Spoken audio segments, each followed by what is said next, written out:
గాడిద సింహాన్ని సవాల్ చేసింది, దమ్ముంటే నాపై గెలవమని. కానీ సింహం మాత్రం ఏమీ ఎరగనట్టు లెక్క చేయకుండా ముందుకెళ్ళిపోయింది.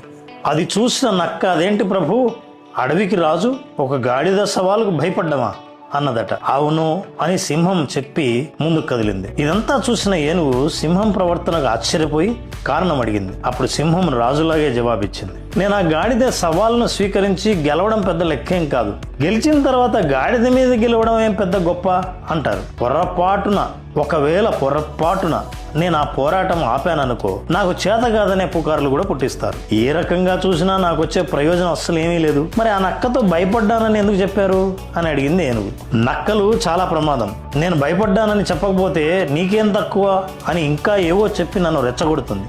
అందుకే అలా అని నా ప్రశాంతత నేను కాపాడుకున్నాను అంతే అందట.